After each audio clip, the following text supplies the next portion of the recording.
আল্লাহ রাব্বুল আলামিন বলেন, এই নিদ্রাকে, এই ঘুমকে আমি তোমাদের জন্য শান্তির বাহন বানিয়ে দিয়েছি।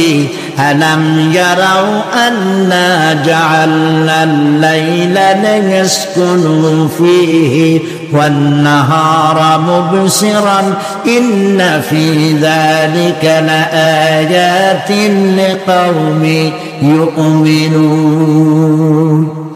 তারা কি আল্লাহ পাকের এই কুদরতের কথা চিন্তা করে না, যে আমি রাতের আধার দিয়ে ধরনীর বুক ছেড়ে দেই, দিনের উজ্জ্বলতা, কোলাহল, গাড়ির আওয়াজ, ভ্যাঁ ভ্যাঁ আওয়াজ হচ্ছে, কলকারখানার আওয়াজ হচ্ছে, সূর্যের বিরাট তাপ, ঘুম আসে না। সারাদিন কাজ করার পর শরীরের আরাম দেওয়ার জন্য রাতের একটি কালো চাদর পৃথিবীর উপরে আমি বিছায় দেই।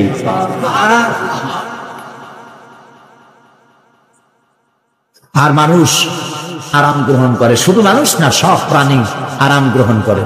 সুবহানাল্লাহ। এবং এরপরে দিনের আলো দিয়ে উদ্ভাসিত করি, যেন বিশ্রামের পর নতুন করে আবার কাজের সমস্ত উদ্দীপনা নিয়ে নতুন করে কাজে ঝাঁপিয়ে পড়তে পারে।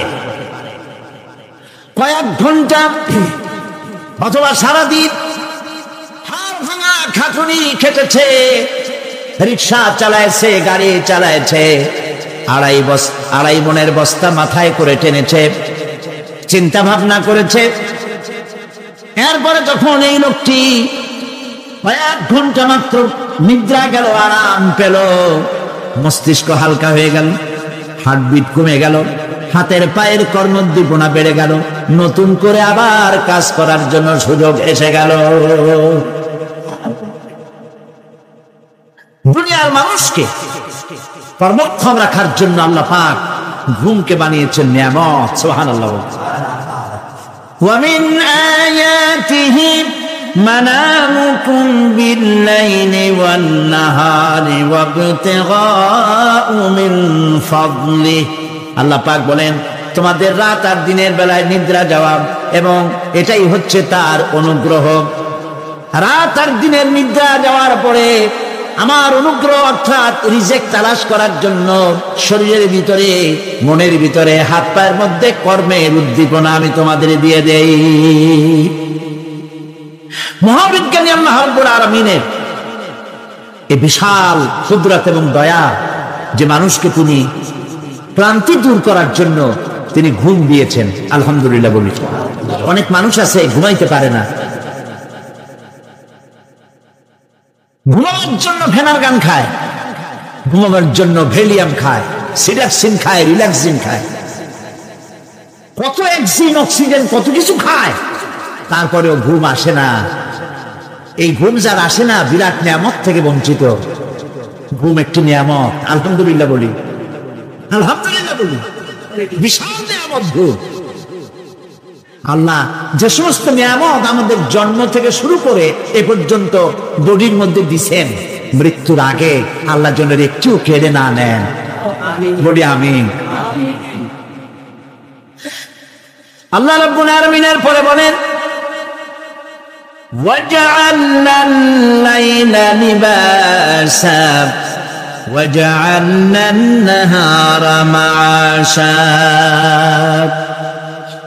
আর রাতকে করেছি আচ্ছাদন, আবরণ, দিনকে রুজি কামাবার জন্য ব্যবস্থা করে দিয়েছি। দিনের বেলা রুজি কামাবে, দিনের বেলায় ঘুমায় থাকবেন না। বহুত মানুষ আছে সকাল বেলায় ঘুম দিল, 12টা 1টা বাজে গেল। উর্দুতে ছোটবেলায় পড়েছিলাম, জিসনে সোয়া উসনে খোয়া, যে ঘুমাইলো সব সর্বনাশ করলো।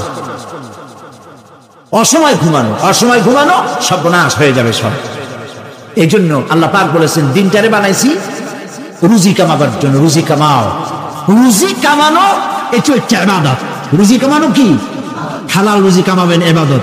আপনি যে আপনার স্ত্রীকে একটা ব্লাউজ কিনে দেন, কাপড় চোপড়, প্রয়োজনীয় কসমেটিক্স কিনে দেন, আপনি যে বাজার ঘাট করেন, সব হালাল পয়সা যদি হয়, সাদকা দেওয়ার মতো সমান সওয়াব হবে। রুজি কামাইতে হবে, এটা আল্লাহ পাকের হুকুম। রুজি কামাও।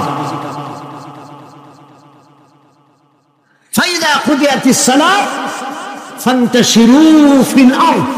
ওয়াবতাগু মিন ফাদলিল্লাহ। সুবহানাল্লাহ বলে। নামাজ যখন শেষ হয়ে গেল, ফাইযা কুদিয়াতিস সালাত, নামাজ যখন শেষ হয়ে গেল, ফান্তাশিরু ফিল আরদ, তখন জমিনে ছড়িয়ে পড়ো আর আমার অনুগ্রহ রিস্ক অনুসন্ধান করো। সুবহানাল্লাহ। আল্লাহ রাব্বুল আলামিন তার হাবিব সম্পর্কে বলেন, তাবারাকাল্লাযী নাযালাল ফুরকানা আলা আবদিহি লিয়াকুনা লিল আলামিনা নাযীরা। অতীব বরকতশালী সে আল্লাহ রাব্বুল আলামিন, যিনি তার বান্দার উপরে ফুরকান অবতীর্ণ করেছেন, যাতে করে তিনি তার কওমের কাছে দাওয়াত পৌঁছান। এ কথা বলা হয় নাই, লিয়াকুনা লিল আলামিনা নাযীরা, বিশ্ববাসীর কাছে যেন তিনি দাওয়াত পৌঁছাতে পারেন, আল্লাহর সম্পর্কে, জাহান্নাম সম্পর্কে ভীতি প্রদর্শন করাতে পারেন, জান্নাতের সুসংবাদ দিতে পারেন, হেদায়েতের দাওয়াত পৌঁছে দিতে পারেন। এই জন্য আমি রাসূলকে পাঠিয়েছি তাম বিশ্বের সমস্ত মানুষের জন্য। সুবহানাল্লাহ ওয়া বিহামদিহি, তিনি সকলের জন্য। তার সম্মান আর মর্যাদা আল্লাহ রাব্বুল আলামিন এমন ভাবে পেশ করলেন, তার মর্যাদা এত বেশি, নবীর মর্যাদা এত বেশি, মুহাম্মদ সাল্লাল্লাহু আলাইহি ওয়াসাল্লাম যদি উম্মতের কোনো ব্যাপারে যদি বলেন হ্যাঁ, অমনি উম্মতের জন্য তা হালাল হয়ে যায়। সুবহানাল্লাহ। কি আছে এমন যে তার মুখের কথা নেই, কোন পরামর্শের ধার ধারে না, মুখের কথাটা কি? আইন। রাসূল যদি বলেন হ্যাঁ, উম্মতের জন্য কি হয়? হালাল। রাসূল বলছেন না, উম্মতের জন্য কি হয়ে গেল? হারাম হয়ে গেল। সুবহানাল্লাহ। এটা হচ্ছে আল্লাহ তার রাসূলকে লেজিসলেটিভ পাওয়ার, আইন তৈরি করার অধিকার আল্লাহ তার হাবিবকে দিয়েছেন। রাসূল ছিলেন শারে', শরীয়ত প্রণেতা। হালাল হারামের সীমারেখা কোরআনে যা আছে এতগুলি শেষ নয়। হালাল হারামের সীমারেখা রাসূল পাককে প্রদান করার জন্য, নির্ধারণ করার জন্য আল্লাহ পাক তাকে পারমিশন দিয়েছেন, পাওয়ার দিয়েছেন। ওয়ামা আতাকুমুর রাসূলু ফাখুযুহু ওয়ামা নাহাকুম আনহু ফান্তাহু। এই আয়াত দিয়ে প্রমাণিত হয় রাসূল তোমাদের জন্য যা দেন তা গ্রহণ করো, যা নিষেধ করেন তার থেকে বিরত থাকো, ফিরে থাকো। রাসূল পাক সাল্লাল্লাহু আলাইহি ওয়াসাল্লামের ইজ্জত সম্মান এভাবে আল্লাহ দান করলেন। হ্যাঁ বললে হালাল হয়ে যায়, না বললে হারাম হয়ে যায়। রাসূলের মর্যাদা এত বেশি, তিনি যদি পথ চলেন, পা উঁচু করলে আরশে আজিম পর্যন্ত চলে যান। তিনি যদি আল্লাহর দরবারে মোনাজাত করেন, মোনাজাত করতে দেরি আছে, কবুল হতে দেরি নাই। হাত তোলা লাগে না, হাত তোলা লাগে না। আমরা যে হাত তুলে মোনাজাত করি, রাসূল সাল্লাল্লাহু আলাইহি ওয়াসাল্লাম হাত তুলেছেন, আবার অনেক সময় হাত তোলেন। কোন সময় হাত, হাদিস শরীফে এসেছে এভাবে হাত উঁচু করেছেন আকাশের দিকে। হাদিস শরীফে এসেছে বগলের সাদা চামড়া দেখা গিয়েছে, এভাবে আল্লাহর কাছে দুহাত তুলে, দুহাত প্রসারিত করে আল্লাহর কাছে কামনা করেছেন। এমন সত্তা, মনে এরাদা করতে দেরি, কবুল হতে দেরি নেই। হাদিস শরীফে এসেছে হযরত আবু হুরায়রা রাদিয়াল্লাহু তাআলা আনহু একবার রাসূল করিম সাল্লাল্লাহু আলাইহি ওয়াসাল্লামের দরবারে কাঁদতেছিলেন। হুজুর জিজ্ঞেস করলেন, আবু হুরায়রা তুমি কাঁদো কেন? হুজুর, হযরত আবু হুরায়রা বলেন, হুজুর আমার মা আমাকে মেরেছে, আমি সেই জন্য কাঁদতেছি। হুজুর বলেন, মা তোমাকে মারলো কেন? কোনো বেয়াদবি করেছো নাকি? তিনি বললেন, না কোনো বেয়াদবি করি নাই, তবে মারলো কেন? হযরত আবু হুরায়রা বলেন, হুজুর আমার মা হচ্ছেন মুশরিকা, আমার মা কাফের। আমি অনেক রাত হয়েছিল বাড়ি ফিরতে, আমার মা জিজ্ঞেস করলো এত রাত কোথায় ছিলি? আমি বললাম, মা তাম পৃথিবী যে কদম মোবারক চুমতে পারলে নিজেকে ধন্য মনে করে, আমি সেই রাসূলের দরবারে ছিলাম, আসতে দেরি হয়ে গেছে। ইয়া রাসূলুল্লাহ, আপনার নাম শোনা মাত্র আমার মায়ের গায়ে আগুন জ্বলে গেল। সহ্য করতে না পেরে আমাকে মায়ের আরম্ভ করে দিল। বলল, আবু হুরায়রা হয় আমার বাড়ি ছাড়বি, না হয় মুহাম্মদ সাল্লাল্লাহু আলাইহি ওয়াসাল্লামের ঘর ছাড়বি, কোনটা করবি কর। আমি বললাম, মা তোমার গায়ে যত শক্তি আছে সমস্ত শক্তি দিয়ে তুমি আমাকে প্রহার করো, আমি তামাম তোমার বাড়িটা শুদ্ধা তামাম দুনিয়া ছেড়ে দিতে পারি, কিন্তু রাসূল পাক সাল্লাল্লাহু আলাইহি ওয়াসাল্লামের কদম মোবারক ছাড়তে পারি না। ভাইরা আমার, হযরতে আবু হুরায়রা কাঁদতেছেন। আল্লাহর নবী বলেন, তুমি কাঁদো কেন? তোমার মা তোমাকে মেরেছেন, আমি এখানে কি করব? এখানে তো আমি কোনো দখল আন্দাজ করতে পারি না, আমি কি করতে পারি? এখানে ইন্টারফেয়ার তো আমি করতে পারি না, মা তোমারে মেরেছে।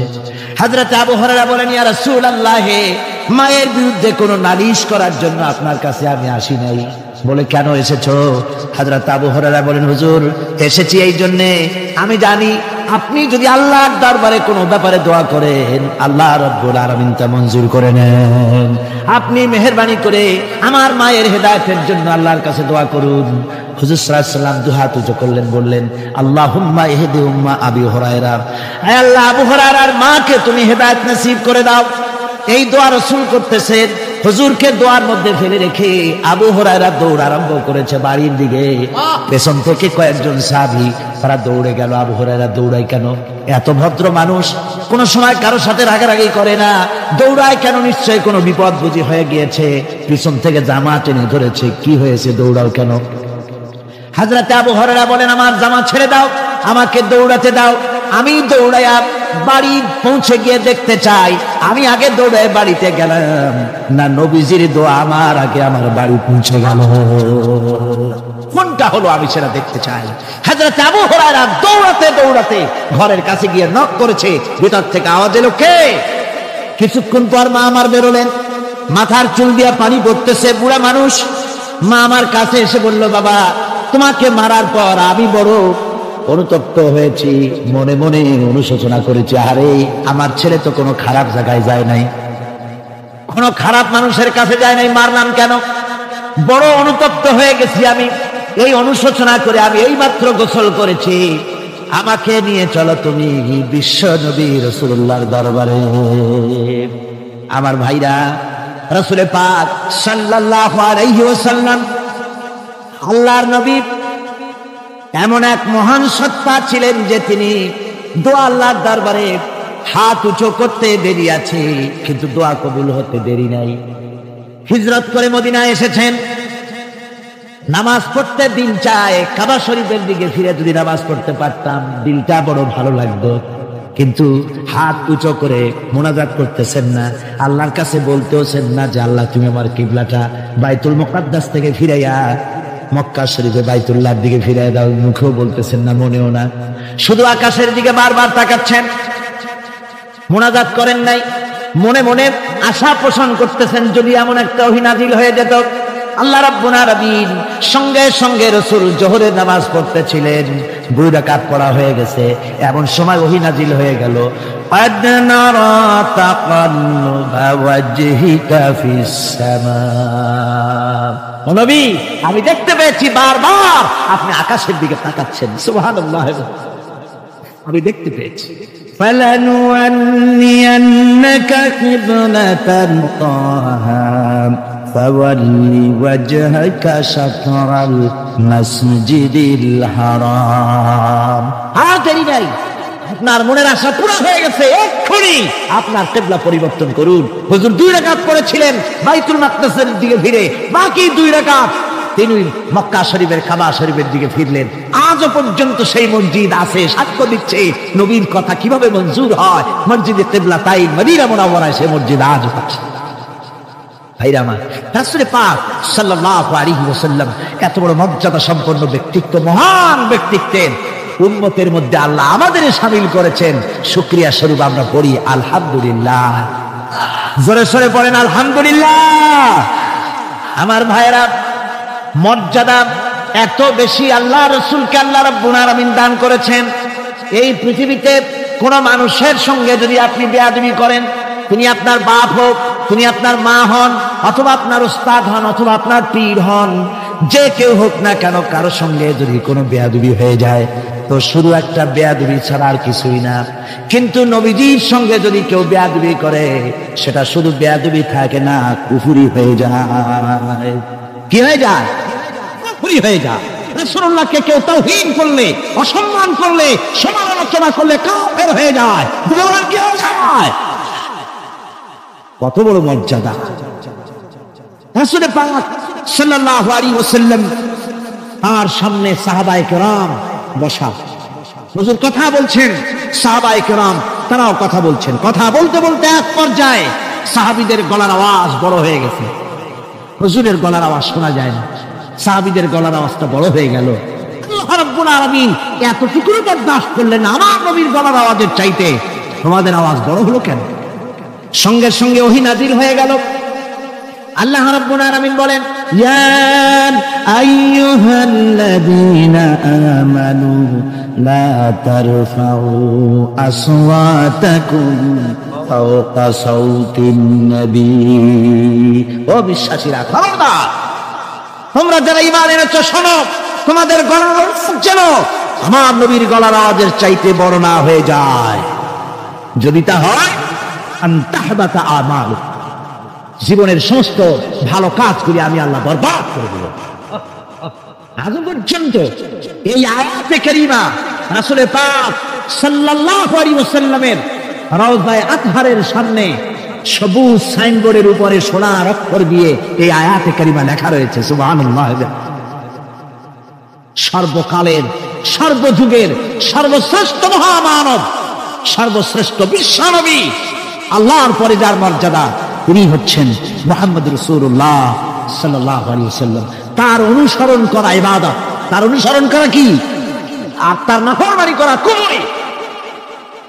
আল্লাহ রাব্বুল আলামিন বলেন, নবী আপনি বলুন, কুল ইন কুনতুম তুহিব্বুনাল্লাহ আত্তাবিউনি ইউহিব্বুকুমুল্লাহ ওয়া ইয়াগফির লাকুম যুনুবাকুম আল্লাহু গফুরুর রহিম।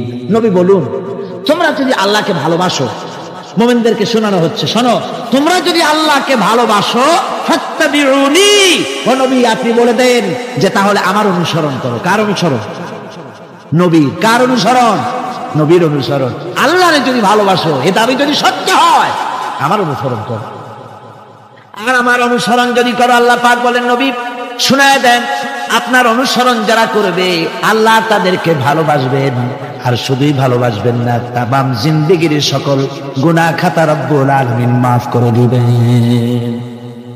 জীবনের সব গুনাহ মাফ হয়ে যাবে যদি হুজুরের অনুসরণ করা যায়। বিশ্বকবি, কবি সম্রাট আল্লামা ইকবাল রাহমাতুল্লাহ আলাইহি বলেছেন, কি মুহাম্মদ সে वफा तूने तू हम तेरे हैं, ये जहां चीज ही क्या लोहो कलम तेरे हैं। মুহাম্মদ সাল্লাল্লাহু আলাইহি ওয়াসাল্লামের সঙ্গে মুহাব্বত করব, আকাশ আর জমিন তো দূরের কথা, লোহ কলম পর্যন্ত আমি আল্লাহ তোমার জন্য করে দেব। তুমি মুহাম্মদের হয়ে যাও সাল্লাল্লাহু আলাইহি ওয়াসাল্লাম, তার অনুসরণ করো, তার অনুকরণ করো জীবনের সব ক্ষেত্রে। ভাইরা আমার, তিনি হচ্ছেন আদর্শ। ভালো করে শুনুন, এই পৃথিবীতে কোন পীর সাহেব, কোন খাজা বাবা, কোন মাওলানা সাহেব, তার অন্ধ অনুকরণ করা যাবে না। যাবে চোখ বুঝে, চোখ বুঝে, বিনা প্রশ্নে, বিনা তর্কে যার অনুসরণ করতে হবে তিনি হচ্ছেন মুহাম্মদ রাসূলুল্লাহ সাল্লাল্লাহু আলাইহি ওয়াসাল্লাম। বিনা প্রশ্নে। কোন পীর সাহেব বললেন সকালবেলায় 10,000 বার আল্লাহু আল্লাহু করো, আল্লাহ আল্লাহ আসতে হু জোরে, অথবা লা ইলাহা ইল্লাল্লাহ 500 বার জিকির করো, লা ইলাহা আসতে ইল্লাল্লাহ জোরে। আর ইল্লাল্লাহ কোন কোন মুরিদরা তো এত জোরে করে তাতে কলব থাকলেও পারে, গেলেও পারে। আপনি ওই পীর সাহেবের কথা মতো এই জিকির করবেন, আপনাকে দেখতে হবে রাসূলুল্লাহ সাল্লাল্লাহু আলাইহি ওয়াসাল্লাম এইরকম জিকির করেছেন কিনা। ঠিক কিনা বলেন? সাহাবায়ে কেরাম রিদওয়ানুল্লাহি তাআলা আলাইহিম আজমাইন তারা এরকম জিকির করেছেন কিনা। যদি রাসূল এরকম জিকির করে থাকেন, সাহাবায়ে কেরাম এরকম জিকির করে থাকেন, অবশ্যই সেই জিকির আমরা করব। ঠিক কিনা? অন্ধভাবে কাউকে গ্রহণ করব না। কেউ পাগড়ি বাঁধলো, পেছনটা 6 হাত লম্বা রাখলো, আমার পীর সাহেব, সেই জন্য আমি বুঝি আমিও 6 হাতের জায়গায় বরকতের জন্য 12 হাত একেবারে লম্বা করে টানতে টানতে আসবে রাস্তার উপর, এরকম করবো না। জামাটা কেমন হবে, মোষটা কেমনে কাটবো, দাড়িটা কিভাবে রাখবো, টুপিটা কিভাবে লাগাবো, খানা কিভাবে খাবো, তারপরে কিভাবে কি করবো আর না করবো, সবটার মানদণ্ড হচ্ছেন কে? উসওয়া হাসানা। ওয়াকাদ কানা লাকুম ফি রাসূলিল্লাহি উসওয়াতুন হাসানা। গ্রহণযোগ্য একমাত্র মহত্তম আদর্শ হচ্ছে তোমাদের রাসূল, তাকে দিয়ে গ্রহণ করতে হবে। পায়ের নখটা কেমনে কাটবে, মাথার চুলটা কেমনে কাটবে, আদর্শ হচ্ছে মুহাম্মদ রাসূলুল্লাহ সাল্লাল্লাহু আলাইহি ওয়াসাল্লাম। ওই রাসূলের অনুকরণ করে কোনো পীর সাহেব, কোনো মাওলানা সাহেব যদি বলে, তাহলে তাকে অনুসরণ করা যাবে। তবে মিলায় দেখতে হবে যে কথা ঠিক আছে কিনা, উনি যা বলছেন, উনি যা করছেন, ওইটা ঠিক আছে কিনা। তাহলে তা না হলে ধোকায় পড়ে যেতে হবে। কিসে পড়তে হবে? ধোকায় পড়ে যেতে হবে। আজকাল তো নানান রকম বাইর হয়েছে, বুঝলেন না? নামের আগে সৃষ্টি লাগায় দেয়। ওই যে ঢাকার কাছে এক জায়গায় একটা সদরদ্দি সৃষ্টি হইল, তারপরে তাকে উঠায় দেওয়ার জন্য কত সংগ্রাম হলো, কত মানুষ মরলো। আপনার পত্রিকা পড়েন নাই? সে বলেছে রোজা না রাখলে চলবে, ইফতার আসরের সময় করলে হবে, আর রোজার দিন দুপুরের সময় চিড়ে চিড়ে খাইলে অসুবিধা নেই, বুঝলেন? যশোরে গেলাম, সেখানে শুনলাম সেই পাকিস্তান আমলে এক পীর নাকি আসছিল, এসে বলে গেছে, ভাই আসল পর্দা মনের পর্দা, এর থেকে বাইরের কোনো পর্দা না। লোক দেখা না পর্দাটা করে লাভ কি? আসল পর্দা মনের পর্দা। তারপরে মনে মনে নামাজ পড়ো, মনে মনে রোজা রাখো, মনে মনে হজ করো, যাকাত দাও, মনটা সাফ হয়ে গেলে তোমার আর কোনো অসুবিধা নাই। এই মনের পীর আসলো, আমি সেই এলাকায় গেলাম, যাই শুনি এই রকমের কাম করছে। আমি বললাম, ওই লোকটা যদি আবার আসে, আম গাছের সাথে বান্ধা ধুয়ে, তারপরে সে যখন বলবে যে আমার তো পেশাব পায়খানা করা লাগবে, আমারে ছাড়ো, তোমরা বলবা যে না, ছাড়া যাবে না। মনে মনে যদি নামাজ পড়া যায়, মনে মনে পেশাব পায়খানা করুন। যদি বলে আমার ক্ষুধা লাগছে অথবা পানি পান করবে, তৃষ্ণা লেগেছে, বলতে হবে মনে মনে যদি রোজা রাখা যায়, তো মনে মনে খাওয়া দাওয়ার কামটা সারিয়ে নেন, মেহরবানি করে। এই ধরনের কিছু সংখ্যক লোক বেরিয়েছে, যাদেরকে লোকেরা সাহাবীদের চাইতে, নবীদের চাইতেও বড় মনে করে। আশ্চর্য কথা, বিভিন্ন জায়গায় এ ধরনের পীর হয়, তাদের আবার নওরোজ অনুষ্ঠান হয়, তাদের জন্ম দিবসে তাদেরকে গোসল করানো হয়, সেই গোসলের পানি আবার মুরিদেরা খায়। জোরে কর নাউজুবিল্লাহ, জোরে কর নাউজুবিল্লাহ।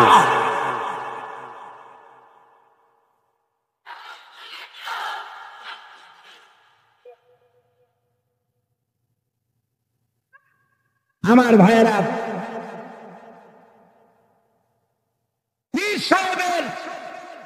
গোসল করা পানির ভিতরে মুসলমানদের জন্য কোনো বরকত নাই। আছে কোনো বরকত? প্রশ্ন ওঠে না। তার শরীরের কত জায়গা ধুয়ে পানি পড়তেছে, আর সেইটা মুরিদরা খায়। লজ্জা নাই, শরম নাই, ঘৃণা পর্যন্ত নাই। খুলনার এক এলাকা আছে, এক পীর সাহেব, তার মুরিদরা তার পায়ের বুড়ো আঙ্গুল চষে, চুষতে চুষতে প্রায় ঘা বানায় ফেলেছে। তা আমি মুরিদদের জিজ্ঞেস করলাম যে তোমরা এরকম পা আঙ্গুল চষো কেন? কয় যে হুজুরের মারেফত পায়ের আঙ্গুল দিয়ে পেটের মধ্যে ডুববে, সেই জন্য। কি ধরনের খোরাফা, কি বিদআত! রাসূল পাক সাল্লাল্লাহু আলাইহি ওয়াসাল্লাম যা করেন নাই, সাহাবায়ে কেরাম যা করেন নাই, সেগুলি চালু হয়ে গেছে সমাজে। এর থেকে বাঁচতে হবে, আপনাকে মনে রাখতে হবে, কলিজার মধ্যে ঈমান রাখতে হবে। কোন পীর সাহেব, কোন মাওলানা সাহেব ফু দিয়া আমার ভাগ্য ভালো বানায় দেবে অথবা আমাকে ভাগ্য নষ্ট করে দিবে, আমি আল্লাহর কসম তো বিশ্বাস করি না। আমার ভাগ্য,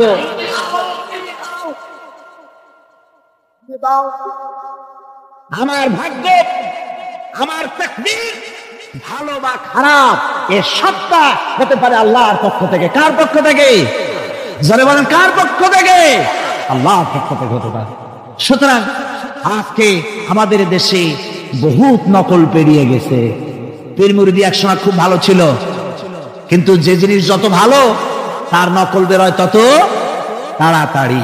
তবে আলহামদুলিল্লাহ, এখনো আলহামদুলিল্লাহ কিছু হাক্কানি পীর এখনো আছে, যারা সমাজের কাজ করেন, যারা ওইভাবে কদম বুঝি নেওয়ার জন্য পা আট বাড়ায় দেয় না। কথা বুঝতে পেরেছেন? মানুষকে সর্বনাশ করে না, বরং তাদের ইলম আছে, ইলমের দ্বারা মানুষের কাছে হেদায়েতের কথা শোনায়, সমাজ গঠনমূলক কাজ করে, আল্লাহর কোরআন প্রচার করে। এ ধরনের লোক আছে, তবে এদের সংখ্যা কম। ঠিক কিনা? কম, এদের সংখ্যা কম। এরা বিভিন্ন জায়গায় মাজার তৈরি করেছে, মাজারাত তৈরি করেছে, একটা দুইটা মাজারে না, বহুত মাজার, গাড়ি বাস সব থামাইয়া তারপরে তাদের কাছ থেকে, মানুষের কাছ থেকে পয়সা কালেকশন করা হয়। ঠিক কিনা? এই যে পয়সা কালেকশন করা হলো, আমি জিজ্ঞেস করি, এই টাকাগুলো যে কালেকশন করা হলো, দেওয়া হলো, এই টাকা দিয়ে কবরে যে শো আছে, ওই টাকা দিয়ে তিনি কি কোনো ফায়দা পান? টাকা দরকার কার? জীবিত মানুষের না মরা মানুষের? তো কমন সেন্স নাই কেন মুসলমানের? যিনি ইন্তেকাল করেছেন, মাটির মধ্যে শুয়ে আছেন, তারে টাকা দেই কেন? উনি কি এই কমলার সিজনে কমলা কিনে খাবেন? তো টাকাটা কেন দেওয়া হয়? এই আপনার টাকা দিয়া এই মাজারকে যারা পাহারা দেয় তারা অনেক বড় লোক হয়ে গেছে, ঠিক কিনা? আবার অনেক মাজার আছে যে মাজারে কেডা শোয়া তা মাজারের পাহারাদারও জানে না। এরকম আমি নিজেও দেখেছি। জিজ্ঞেস করেছি যে কবর কার, হয়তো তা তো জানি না। একজন আল্লাহর মাহবুব বান্দা শুয়ে আছে এখানে, কে সেই মাহবুব বান্দা নাম টাম জানি না। স্বপ্নের মধ্যে দেখলাম আল্লাহর এক অলির কবর এখানে, সেই জন্য গম্বুজ বানাই দিছি।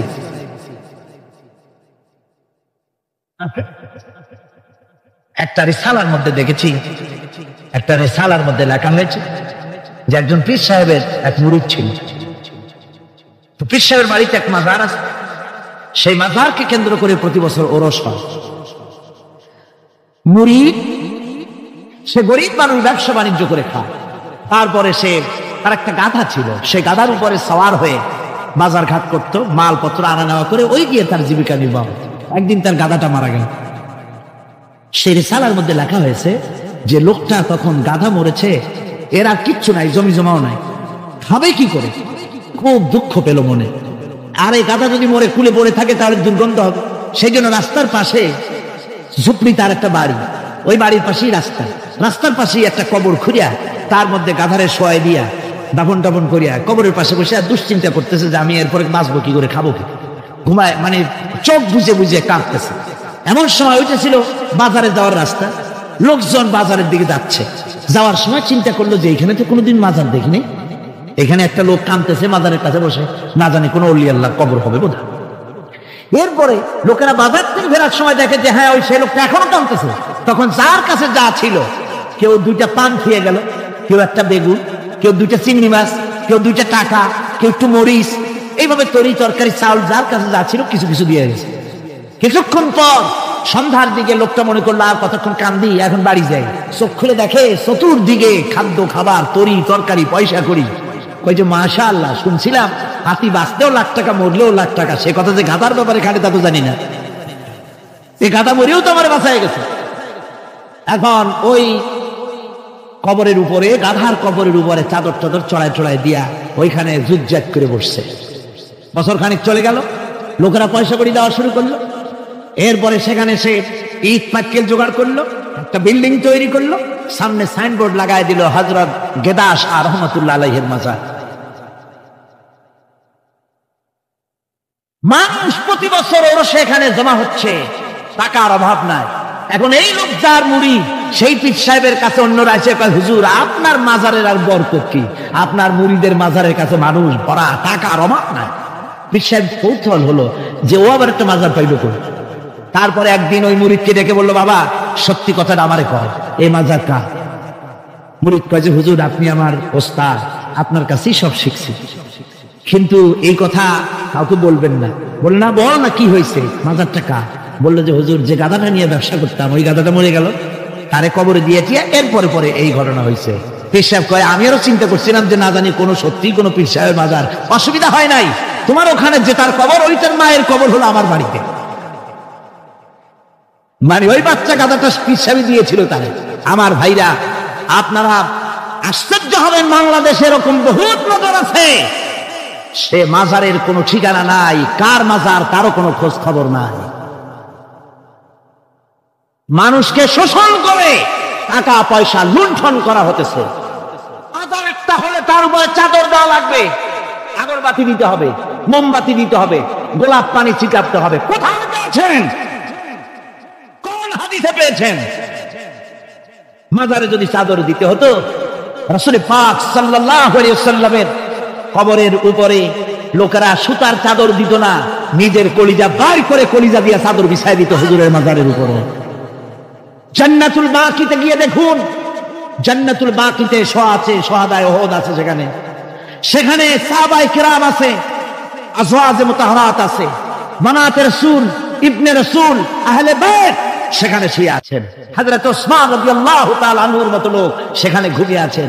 রাইসুল মুফাসসিরিন হযরত ইবনে মাসউদ রাদিয়াল্লাহু তাআলা আনহু সেখানে ঘুমিয়ে আছেন। হযরত ইবনে আব্বাসের উনি ওখানে, ওনার কবর হচ্ছে গিয়ে তায়েফে। এ ধরনের ইতিহাসের মধ্যে এসছে জান্নাতুল বাকির মধ্যে কমসে কম 10,000 সাহাবায়ে কেরামদের মাজার আছে। সুবহানাল্লাহ। যায় দেখেন তো জান্নাতুল বাকিতে একটা চাদর আছে নাকি? যারা হজ করতে গেছেন কোন চাদর দেখেছেন? আগরবাতি আছে, মোমবাতি আছে, গোলাপ পানি আছে। সুতরাং এই বিদআত থেকে বাঁচতে হবে মুসলমানদেরকে। মুসলমানদের সাথে সম্পর্ক মসজিদে, মুসলমানদের সাথে সম্পর্ক কিসের? অবশ্যই মাজারের সাথে সম্পর্ক নয়। মাজারের সাথে সম্পর্ক শুধু এতটুকু, আল্লাহর ওলিদের মাজারকে ঘেরাও দিয়ে সুন্দর করে রাখুন, যাতে করে অপবিত্র না হয়। লোকেরা কেউ যদি আসে জিয়ারত করার সুযোগ পায়, শিরক বিদআত থেকে মুক্ত হয়ে অতটুকুন করা যেতে পারে। কিন্তু বিশাল আকারের গম্বুজ করে লাইট জ্বালাতে হবে, আগরবাতি মোমবাতি দিতে হবে, এটা সম্পূর্ণ বিদআত। এক শ্রেণীর লোকেরা এগুলি করে ব্যবসা করতেছে। সেই জন্য বলছি যে আমাদের ইত্তেবা করতে হবে রাসূলের। কার ইত্তেবা করতে হবে? যা রাসূল করেন নাই, যা সাহাবায়ে কেরাম করেন নাই, তা আমরা করতে পারি না। এই জন্য আমার মুসলমান ভাইয়েরা, আল্লাহর প্রতি ঈমান, রাসূলের প্রতি ঈমান। ঈমানের অর্থ হলো আল্লাহর নবী যে কথাগুলি তিনি বলে গিয়েছেন তার ওসওয়াকে ধরে রাখা, রাসূলের আদর্শ দিয়ে পায়ের নখকাটা থেকে শুরু করে মাথার চুল পর্যন্ত গ্রহণ করতে হবে। নবী মুহাম্মদ রাসূলুল্লাহ সাল্লাল্লাহু আলাইহি ওয়াসাল্লামের তিনি যেভাবে যা করেছেন তার উল্টা পাল্টা একটাও করা যাবে না, সব করতে হবে কার কথা মতো? রাসূল পাক সাল্লাল্লাহু আলাইহি ওয়াসাল্লামের কথা মতো। রাসূলের প্রতি ঈমান এর অর্থ হলো তিনি হচ্ছেন আইনদাতা। তিনি আইন ও বিধান দিয়েছেন আল্লাহর পক্ষ থেকে। আইন ও বিধান কার পক্ষ থেকে দিয়েছেন? আল্লাহর পক্ষ থেকে। তিনি যে বিচার করেছেন সেই বিচারক হিসাবে তাকে গ্রহণ করতে হবে। তিনি যে বিধান দিয়েছেন সেটাই মানতে হবে। তিনি শাসক ছিলেন, তিনি রাষ্ট্রপতি ছিলেন, তিনি সব ছিলেন, সকলের জন্য তিনি আদর্শ। তিনি যুবকের আদর্শ, তিনি নানার আদর্শ, তিনি স্বামীর আদর্শ, তিনি পিতার আদর্শ, তিনি রাষ্ট্রপতির আদর্শ, তিনি সেনাপতির আদর্শ, তিনি শ্রমিকের আদর্শ, তিনি সকলেরই আদর্শ। ঠিক কিনা কর? সকলের আদর্শ। রাসূলের ফয়সালা প্রত্যেকটি উম্মতকে মানতে হবে। একবার একজন মুসলমান আর একজন ইহুদি রাসূলের কাছে গিয়ে উপস্থিত হলেন। ইহুদি গিয়ে নালিশ করলো হুজুরের কাছে মুসলমানের বিরুদ্ধে। হুজুর সাল্লাল্লাহু আলাইহি ওয়াসাল্লাম সে নালিশ শুনে তিনি ফয়সালা দিলেন ইহুদির পক্ষে। মুসলমান ব্যক্তি অসন্তুষ্ট হয়ে গেল। তিনি চলে গেলেন হযরত ওমরের কাছে, গিয়ে বললেন, ভাই ওমর, একটা জিনিসের বিচারের সানি করার জন্য আপনার কাছে এসেছে। কি সানি? বলে যে মুহাম্মদ সাল্লাল্লাহু আলাইহি ওয়াসাল্লামের কাছে গিয়েছিলাম, তিনি এই বিচারটা করলেন, আমি মুসলমান, নামাজ পড়ি, চাঁদা দিই, জিহাদে যাই, আর আমার পক্ষে রায় না দিয়ে রায় দিলেন তিনি ইহুদির পক্ষে। আপনি মেহেরবানি করে বিচারের সানিটা করে দেন। হযরত ওমর বলছেন, অবশ্যই আমি সানি করব, বসো। হযরত ওমর ঘরে চলে গেলেন। ঘরের ভিতর থেকে একটা তরবারি নিয়ে এলেন। তরবারিকে খাপ মুক্ত করে তিনি বললেন, আল্লাহর বান্দা, যে ব্যক্তি মুহাম্মদ রাসূলুল্লাহ সাল্লাল্লাহু আলাইহি ওয়াসাল্লামের ফয়সালা করে দেওয়ার পর আর ফয়সালার সানি করতে আসে, ওর সানিটা, ওর ফয়সালাটা এরকম করে করে দিতে হয়। তরবারি দিয়ে আঘাত দিলেন, লোকটি দুই টুকরা হয়ে পড়ে গেল।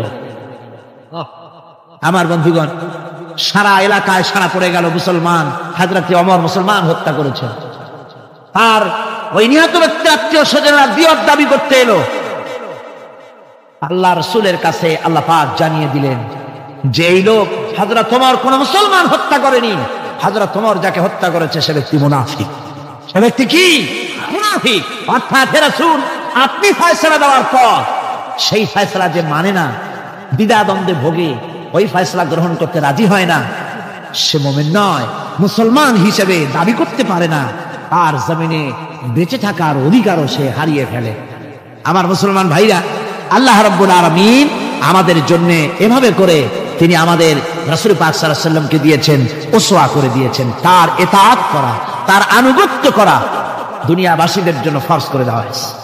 আল্লাহ রাব্বুল আলামিন বলেন, ওমান আরসালনা মির রাসূলিন ইল্লা লিয়ুতা বিইذনিল্লাহ।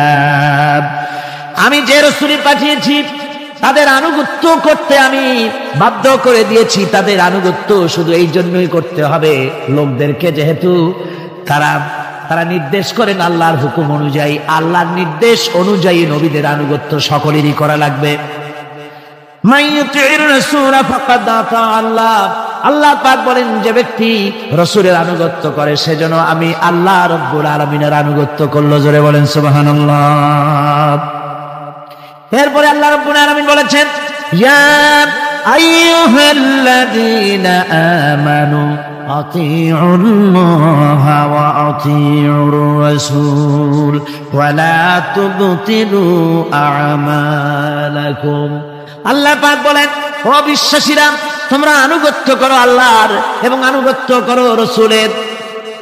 কোন ব্যাপারে কোন তো আনুগত্য যে আল্লাহ করতে বললেন আল্লাহর এবং রাসূলের, কোন ব্যাপারে আনুগত্য? সমস্ত ব্যাপারে, জীবনের সকল অঙ্গনে আনুগত্য করতে হবে। কার? আমি দেখতে পাচ্ছি মাঝখান থেকে দুই একজন লোক হাঁটেন, আমি কিন্তু আগেই নিষেধ করেছি এই বেয়াদবি আল্লাহর হস্তে কেউ করবেন না। আপনার হাঁটার কারণে অন্য লোকেদের শোনার মধ্যে ডিস্টার্ব হয়, এই বেয়াদবি কেউ করবেন না। ভাইরা আমার, আল্লাহ এবং রাসূলের আনুগত্য করতে হবে জীবনের সকল ক্ষেত্রে। রাসূল পাক সাল্লাল্লাহু আলাইহি ওয়াসাল্লাম শুধু নামাজের কথা বলেছেন, শুধু রোজার কথা বলেছেন, হজ আর যাকাতের কথা বলেছেন, আর কিছু বলেন নাই নাকি? বলেছেন কিনা? রাসূলুল্লাহ রাজনীতি করেছেন কিনা? রাসূলুল্লাহ প্রেসিডেন্ট ছিলেন কিনা? যুদ্ধ করেছেন কিনা? কিন্তু আজ আমাদের দেশে শুনতে হয় রাসূলের প্রতি ঈমানের অর্থ কি? ঈমানের অর্থ শুধু এতটুকু নয়, রবিউল আউয়াল মাস আসবে আর তুম পে লাখো সালাম, আর সারা বছর খোঁজ নাই। খুব সুন্দর করে দরুদ শরীফ মিলাদ শরীফ পড়বেন, আর রাসূলের আইন অমান্যতা হবে। রাসূলের আইন সংসদে থাকবে না, পার্লামেন্টে থাকবে না, কোর্ট কাছারি আদালতে থাকবে না। বলা হবে ধর্ম আর রাজনীতি আলাদা। রাসূলের প্রতি এই ঈমানের 4 পয়সা মূল্য নাই। আছে মূল্য? মূল্য নাই। রাসূলের প্রতি ঈমান, ঈমান কি? ঈমানটাই হলো রাসূল যা করেছেন, আমাদেরকে যেভাবে যা আদেশ করেছেন তাই আমাদের মানতে হবে। উম্মতের এটা দায়িত্ব। কিন্তু আমরা এমনই উম্মত, আমরা নিজেরা ফয়সালা করে নিজেদের, আমরা বলেছি ধর্ম আর রাজনীতি আলাদা। অবশ্য চট্টগ্রামে এই ধরনের কথা কেউ বলে না, বলে ধর্ম আর রাজনীতি আলাদা। যেরকম নাউযুবিল্লাহি মিন যালিক। ধর্ম আর রাজনীতি আলাদা যারা বলে তারা হলো রাজনীতি ব্যবসায়ী। তারা কি ব্যবসায়ী? রাজনীতি ব্যবসায়ী।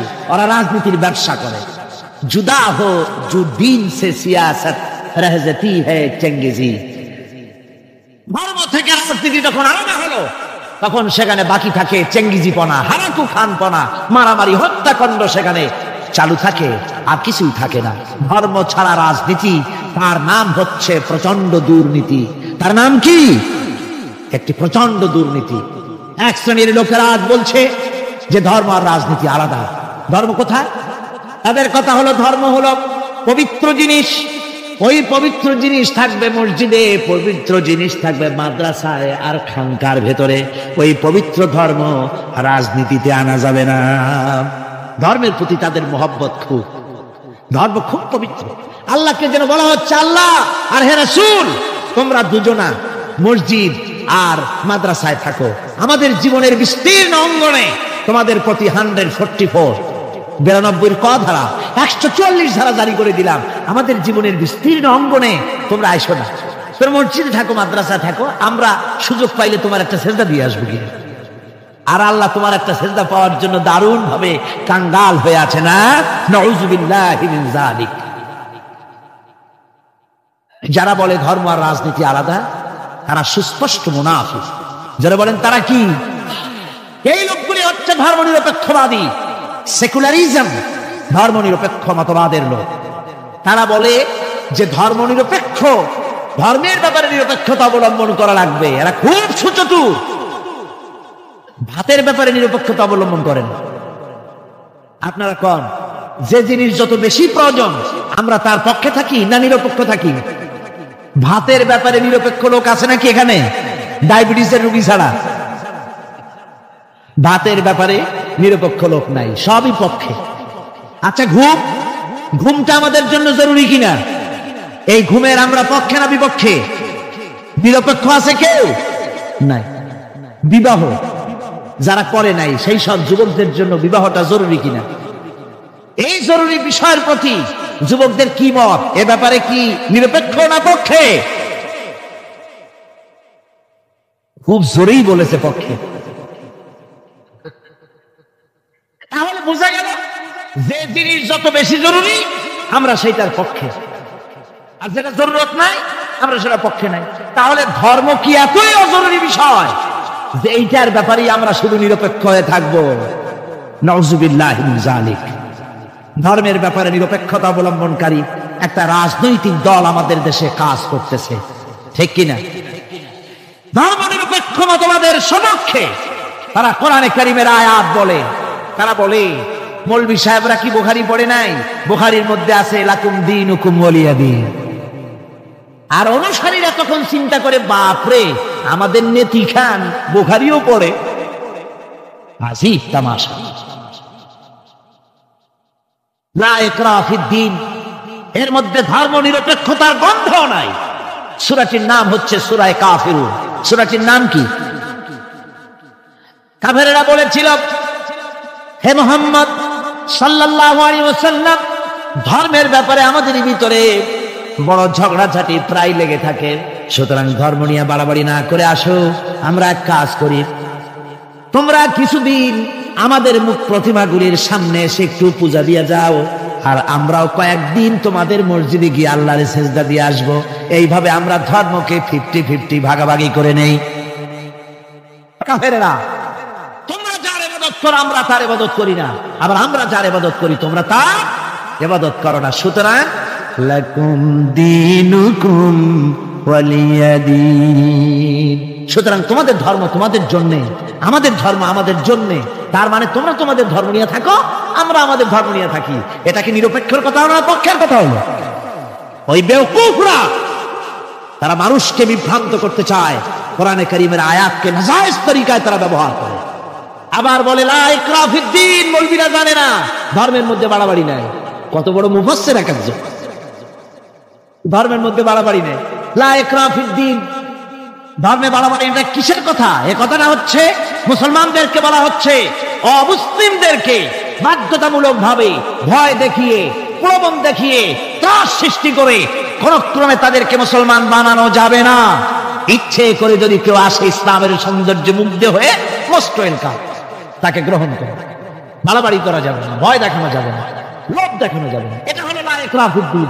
আর এই বেওকুফরা এই আয়াতকেও নিয়েছে তাদের ধর্ম নিরপেক্ষতার ক্ষেত্রে। আমি জিজ্ঞেস করতে চাই,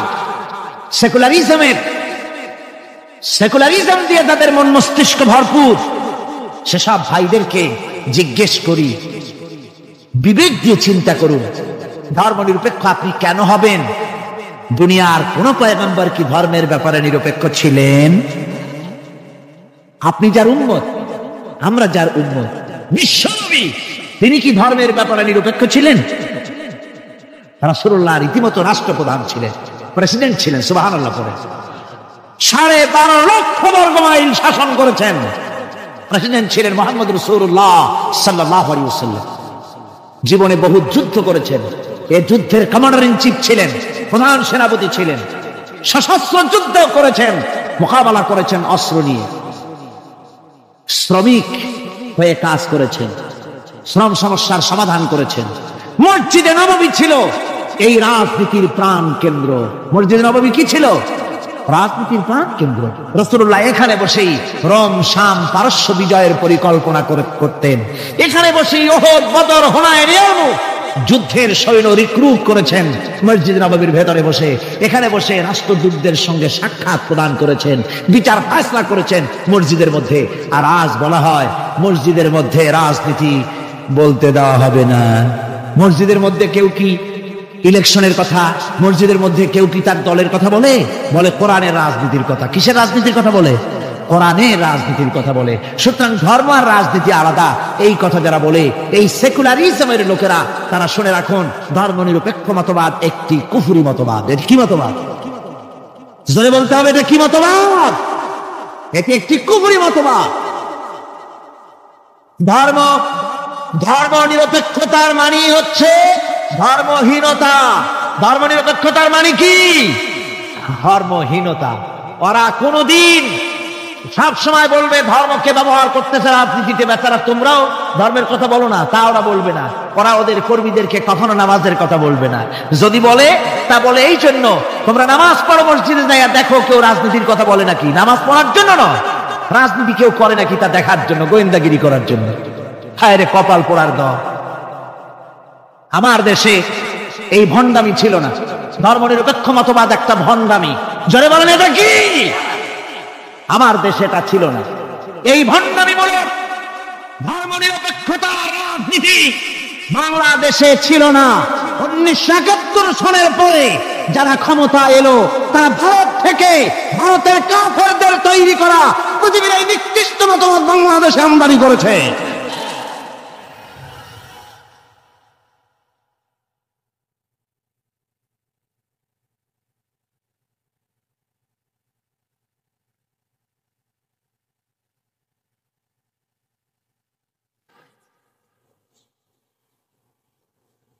আমার মুসলমান ভাইয়েরা,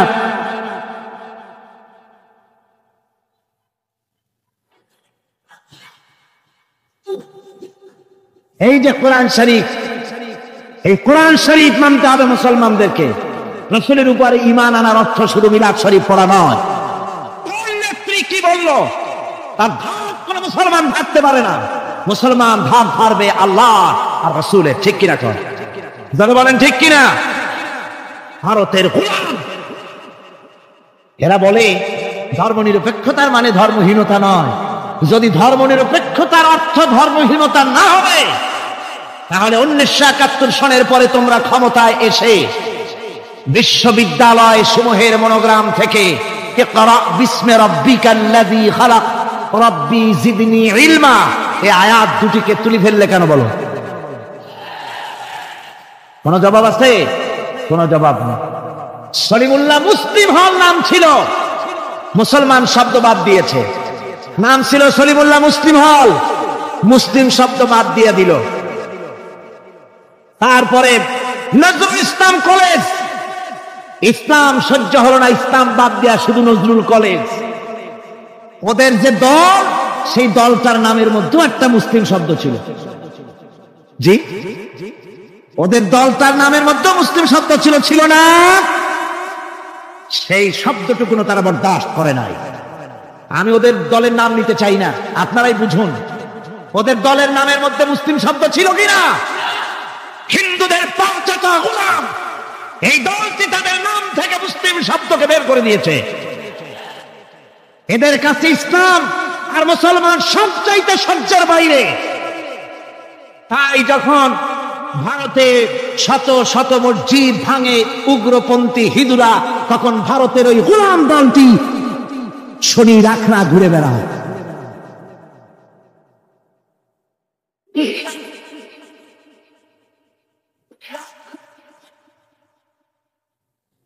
আমার মুসলমান ভাইদের খেদমতে আমি আরজ করতে চাই, মুসলমানদের কাজ বুঝতে হবে ধর্মনিরপেক্ষ মতবাদ মুসলমানদের জন্য জায়েজ নাই, হারাম।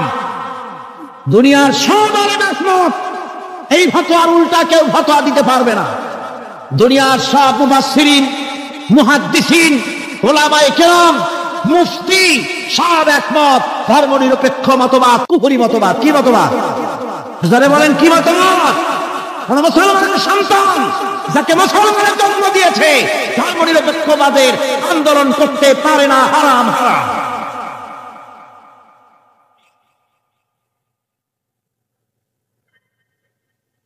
আমার বন্ধুগণ, এই কোরআন শরীফের ভেতরে, এই কোরআন শরীফের ভিতরে রয়েছে আল্লাহ পাক এখানে বলে দিয়েছেন, দেখুন যদি ধর্ম আর রাজনীতি আলাদা হবে তাহলে ইউসুফ আলাইহিস সালাম প্রেসিডেন্ট হলেন কেন? সূরা ইউসুফ আছে না কোরআন শরীফে? হযরত ইউসুফ আলাইহিস সালাম জেলে গিয়েছিলেন, দীর্ঘদিন জেলে ছিলেন। জেল থেকে বেরিয়ে এসে মিশরের অর্থ এবং খাদ্য দুটি মন্ত্রণালয়ের দায়িত্বশীল মন্ত্রী হয়েছিলেন, আছে কোরআন শরীফে। গোটা মিশরের প্রেসিডেন্ট হয়েছিলেন, আছে কোরআনে। সুলাইমান আলাইহিস সালাম গোটা পৃথিবীর প্রেসিডেন্ট ছিলেন, আছে কোরআনে। মুহাম্মদ সাল্লাল্লাহু আলাইহি ওয়াসাল্লাম প্রেসিডেন্ট ছিলেন, আছে কোরআনে।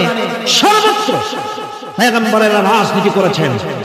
এই দুশ্চরিত্র লোকগুলি ভারতের গোলামেরা, তাদের কথা হলো আলেম ওলামারা রাজনীতি করবে না। ধর্মীয় মাহফিলে রাজনীতি হবে না। বাংলাদেশ তোমার বাপের সম্পত্তি,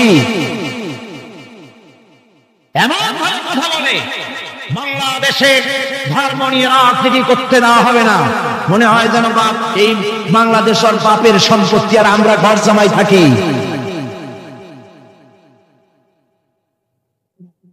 সুতরাং কোরআনের রাসূলের প্রতি ঈমানের অর্থ হলো রাসূলুল্লাহ যে ধরনের রাষ্ট্র কায়েম করেছেন মদিনায়, ওই রকম রাষ্ট্র কায়েমের শপথ নিতে হবে, এর নাম রাসূলের প্রতি ঈমান। ঠিক কিনা? শুধু জামা কাপড় সুবিধা যেটা সেইটা সুবিধাবাদ জিন্দাবাদ। রাসূলুল্লাহর সুন্নাত দুই রকম। সুন্নাত কয় রকম? এক ধরনের সুন্নাত আমল করা সহজ, আর এক শ্রেণীর সুন্নাত আমল করা কঠিন। ঠিক কিনা?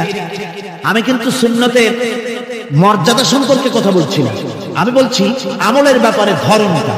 এক শ্রেণী রাসূলের কোন সুন্নতের কদর কিন্তু কম নয়, আকাশ আর জমিন বিক্রি করলেও রাসূলের একটা সুন্নতের সমান মর্যাদা হবে না। রাসূলের সুন্নাত পালনের মধ্যে দুই ধরনের, একটা সুন্নাত হচ্ছে পালন করা খুব সহজ, আর একটা পালন করা কঠিন।